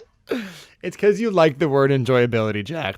I do. I'm not sure if it's real, but we can trademark it for the podcast. Great. All right. We have that kind of money now. We have like 50 listeners. Bell Media sponsorship. Bell Media. Shake it. So and essentially there are 5 categories. One of them, whichever movie gets a majority of the 5 categories is the Citizen Kane of the Week. All right, whatever. We got to work on this section. I disagree. It's been a while. It's been a long time since we did this. Yeah. We got pushed back this week.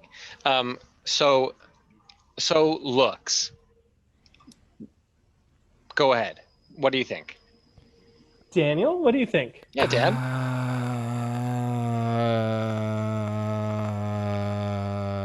You know what?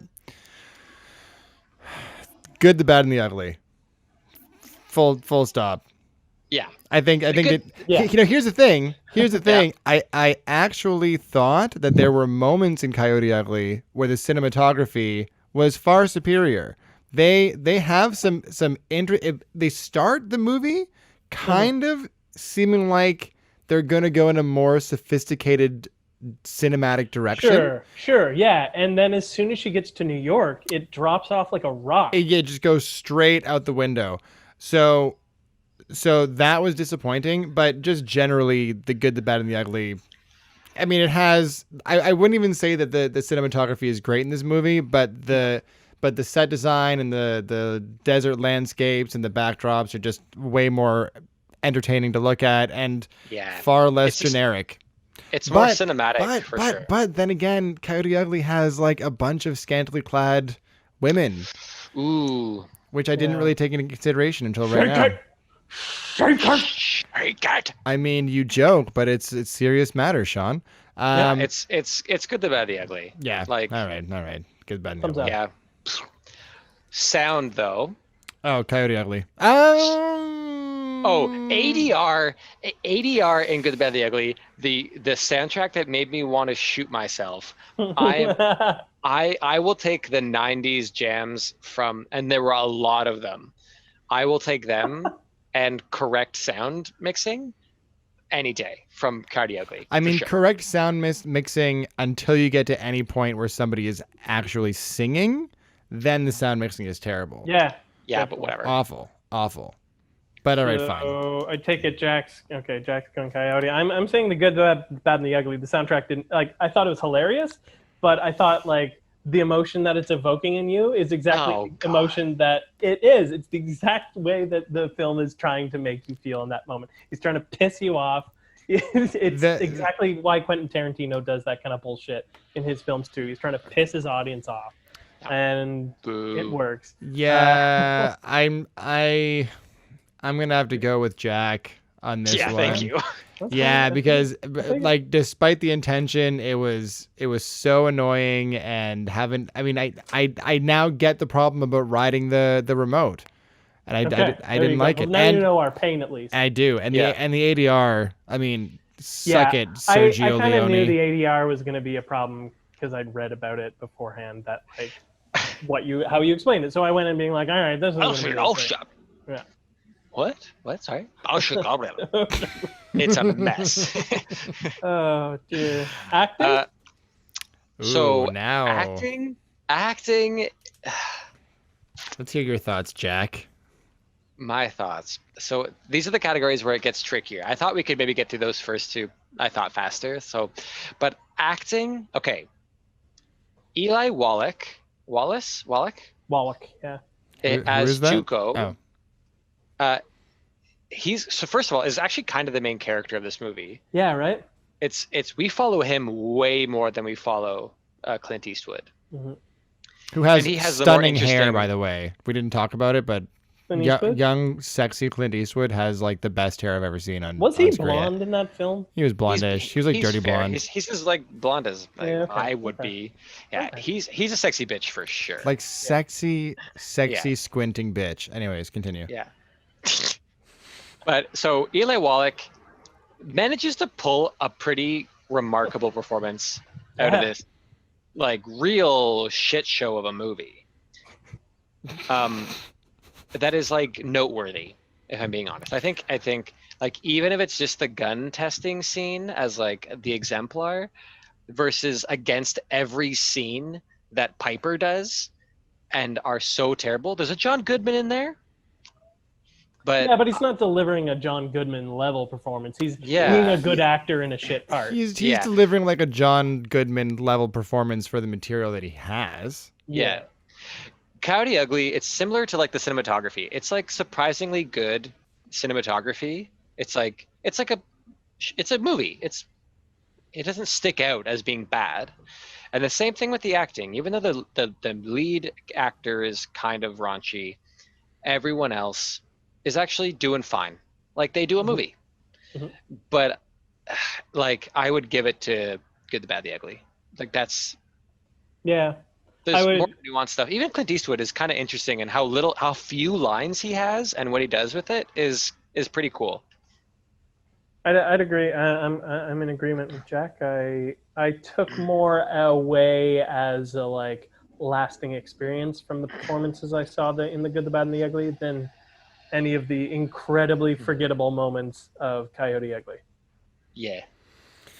Yeah. I was wondering. I wondered how much of Tuco's performance was improvised, because a lot of his lines seemed very just like off the cuff, not like scripty lines, just kind of like rambling. I don't know. Did anyone else get that impression, or is it just me? I get why you would think that. Yeah. Overly conversational for a movie, I think, is the way that I would phrase it. Right. Yeah. Which I think added to his charm. And he has a nice butt. He did. So a few more things from my notes about Coyote Ugly, though. I have Shake it. I have hell no H2O. Okay.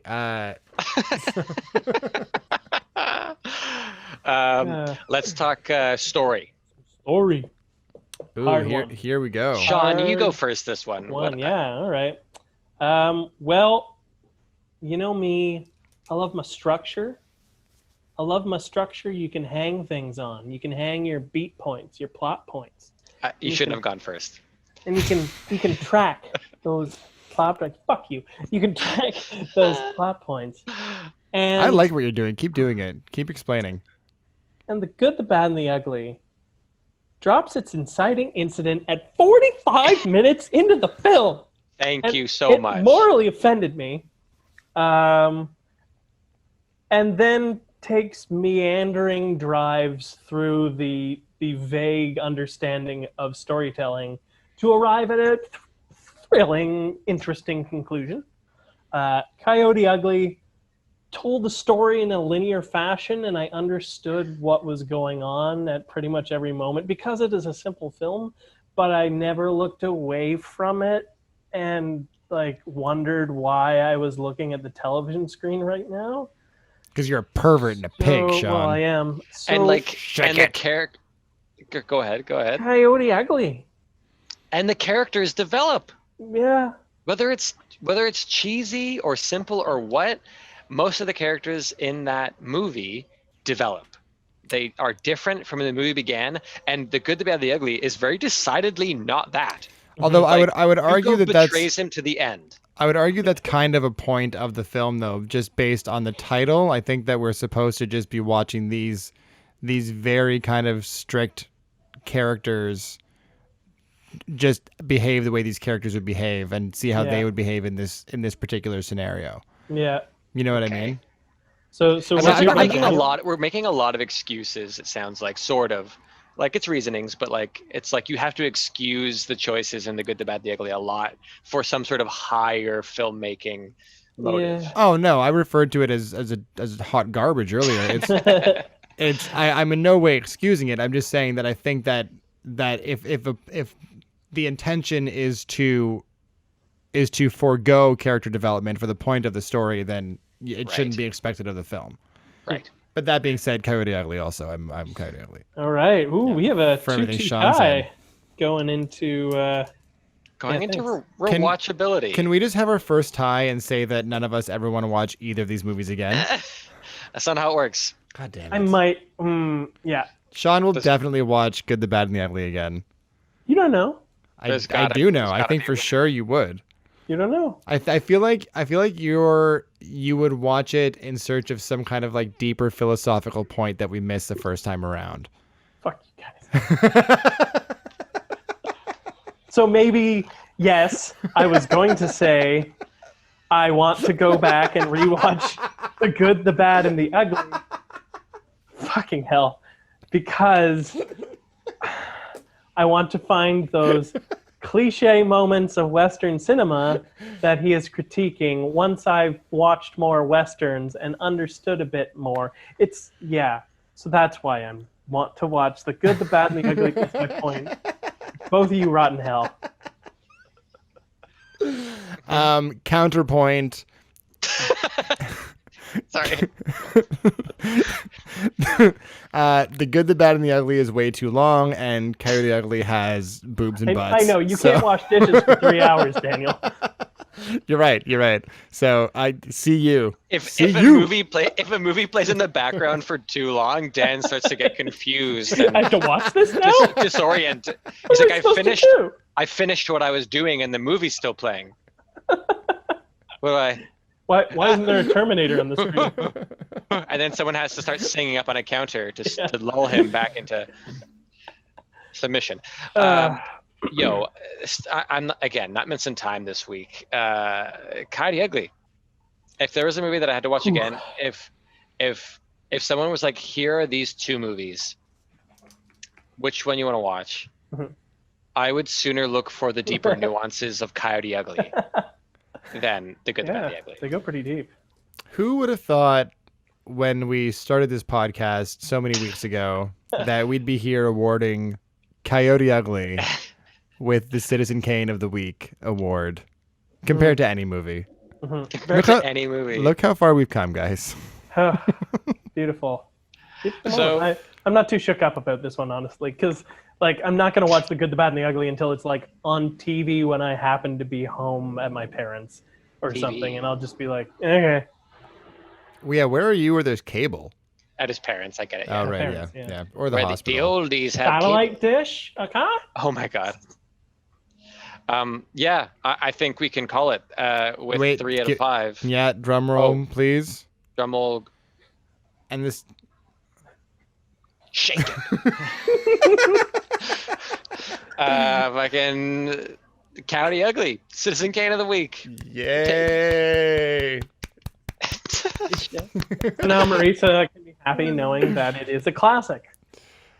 Oh, I'm not telling her. I'm for sure not going to tell her. And no. she doesn't listen to the fucking thing. Yeah. No, she doesn't. Well, that's great. I'm so glad that it won. I think I have some what will be enjoyable movies for our next episode. Great. Oh, I can't wait. This was one I kind of came up with like pretty quickly. It was like, oh, that could be a funny pairing, and then I sat with it and I liked it, and then I kind of forgot that I was choosing this week, and then I was like, let's just go for it. So this is one. It's definitely we're doing some action movies. Yes. All right. This week, so they'll be fun. Yes. The classic is definitely a classic of the action genre. One of the classics for sure. Oh no, you're gonna like it. Okay. Because we're gonna review Die Hard. Right. Okay. Nice. Okay. Yep. Yes. Good. Versus the modern version of Die Hard that I actually haven't seen yet, called Skyscraper. With The Rock. With The Rock. Yeah, baby, I'm down. I'm super in for that. So I'm super in for that.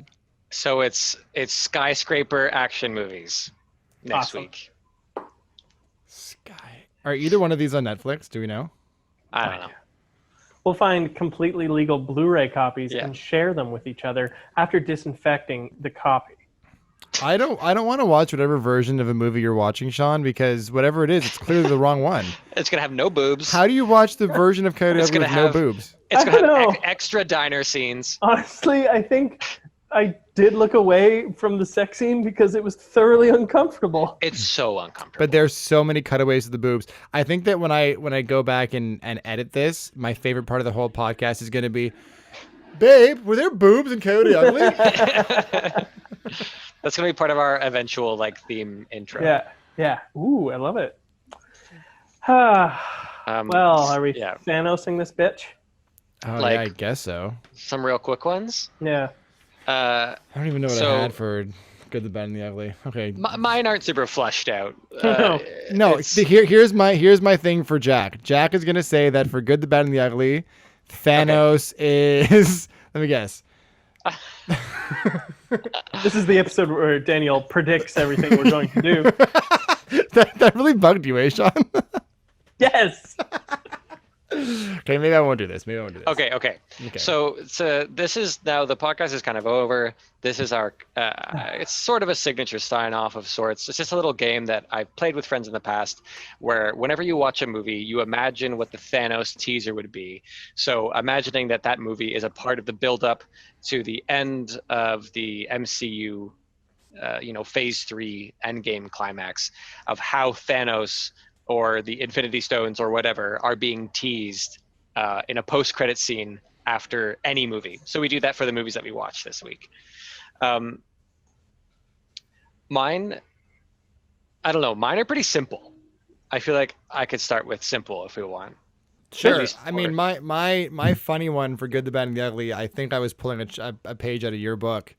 Because my Thanos trailer, I have funny and obvious. My funny one is just the credits finish, we fade in, and we just have a 30-second shot of Thanos in the bathtub in the abandoned house, just shooting bubbles from his groin.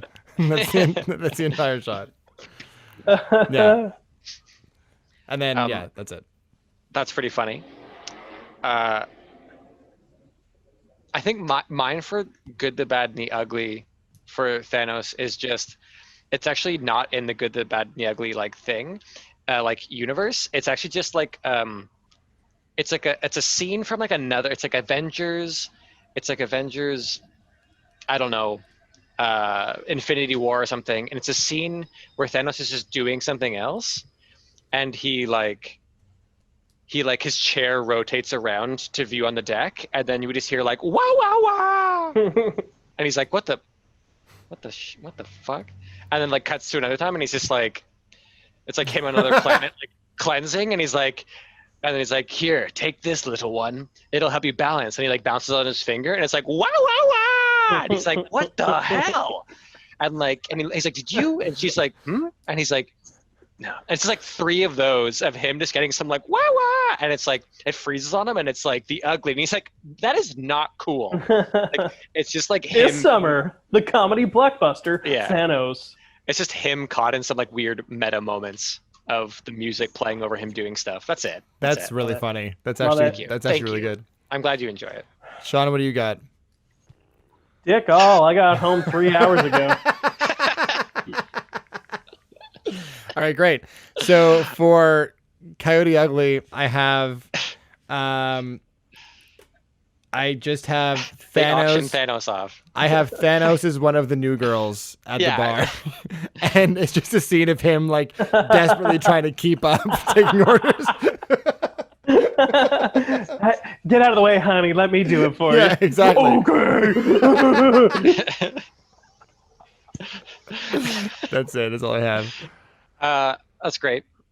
I mean, classic, can't go wrong. So my idea is like a little obscure, but hopefully not too obscure.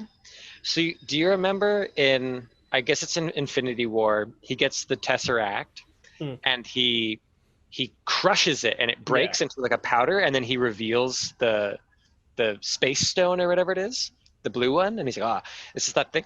So my idea is kind of an homage to that moment. So it's like it's after the big climactic moment, like the scene, like John Goodman has his arm over the woman, and they're all leaving the bar and they're closing up, and they lock the doors, and like the lights go on, but it's still a dull light, and Thanos like emerges from behind the door, like in darkness, and behind the bar there's like a light shining behind a bottle, and he takes the bottle and he's like, and then he crushes it in his hands the same way, and he like moves his fingers, but there's like just like nothing there. And he's like, oh Shit. yeah. And then this leaves. I'm like, that's it. Nice. You realize he's been crushing glowing things for like His whole life. for decades, and shit. like damn it, like not again. Okay, well, not that one. I just So like came up when with one. we get the Tesseract moment, it's like a real moment of like finally, Yeah. I knew this would pay off eventually. That's it. That's good. I just came up with one for this movie, and I'll throw mine in there, the one that I just came up with. We have our loving, heartfelt scene at the end. All the coyotes have come home to kill the chickens in the roost, and that's a new term of phrase. And because coyotes kill chickens, see. And so we have. Sean's that been scene, writing this for 2 weeks. and then I just thought of this now. Sean has like analogies written. Okay, sorry. And then we get up to the roof, and they lean in for that weird slow motion kiss. And just at the point that he makes they make contact, she disappears into dust. Oh, Ooh, that's good. That is really good. That's good. That's like actually good. Yeah. Okay, I have actually one more that just came to me, which is because this movie actually has a Marvel tie-in because he buys Marvel comic books. Oh, yeah. So my tie-in is that after the credits, it cuts to them like in the darkness in his apartment, which he's gotten back or whatever. He moved back into his place because he sold it. They're back there and they're having another gratuitous sex scene. And then it pans over to all the cardboard cutouts, and then it moves, and then you see behind, like between the cutouts, is a Thanos cutout. And Grinning then like it's an like, idiot. it's like him like very Thanos-y, and then the real Thanos emerges from behind the cutout and goes, shake it, and then that's Hard cut. Love it. and hard cut. Love it. Well, Oh man. with That's that, what a wonderful episode we have strung. Go on. No, that's the end. I want more of that voice. Why? It's very soothing. I feel like I'm watching like a Christmas Carol on TV, or like someone reading to me by a fireplace. You there, boy? Yes, sir. Anyways, that's from my one-man show, You There, Boy. Anyone who's not listening, they missed the best part of the podcast in the last 30 seconds. Yeah, we're only keeping like 30% of our listening base till the end of the episodes right now, but who gives a shit? Are we really? Can you track that? You can. Yeah. You're only giving 30%. Hey,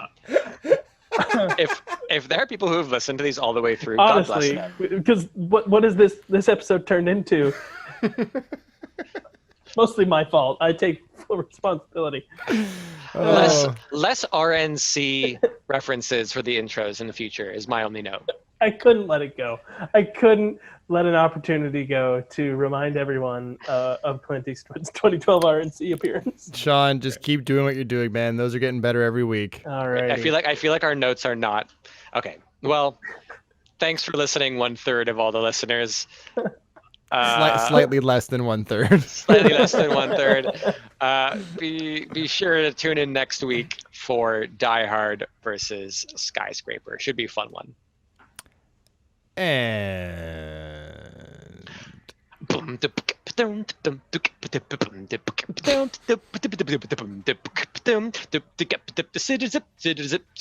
Shake it versus